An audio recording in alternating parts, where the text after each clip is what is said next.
Yon, magandang buhay. I'm back. Again, it's Mang Bless.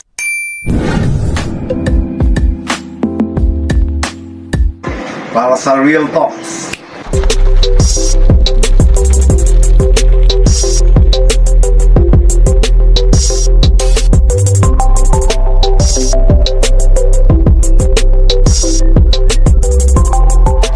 Magandang buhay.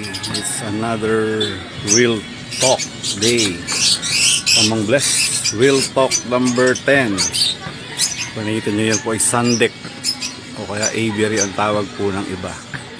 Yan, isa sa mga essentials na gusto kong i-share na sa aking mga experience ang baka makatulong din po sa inyo. Yan pong Sandek kasi hindi lang po yan na kailangan overlook para sa panoramic view ng inyong mga tinuturuan, lalo na ngayon ako ay medyo pangit ang aking place para sa pero so far ay sa pagturo ay mababa na po ang rate ng aking mga losses. Yan, kung nakita nyo po nung nakaraan sa release bay, ngayon po ay nasa ibabaw na sila at kino-close ko na rin po yung release bay nila dahil tinuturuan ko na rin po silang pumasok sa trapdoor. Bukas na po yung partition nun sa Sandek, sa aviary papunta sa mga trapdoors at close na po, nakalock na po yung trapdoor doon, kaya para matuto na silang pumasok sa regular na trapdoor.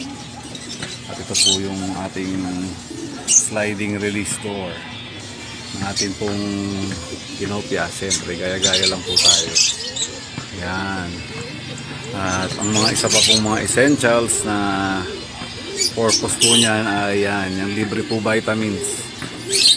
At gustong gusto po nila yan. Hindi po kagaya natin na ayaw na initan, sila po ay mas nag-i-enjoy sa init. At dagdag po yan sa kanilang mga resistensya. Parang tayo rin po na minsan kailangan natin magpainit. Pero wag lang po sa ibang init. At dahil dyan, peace. Thank you.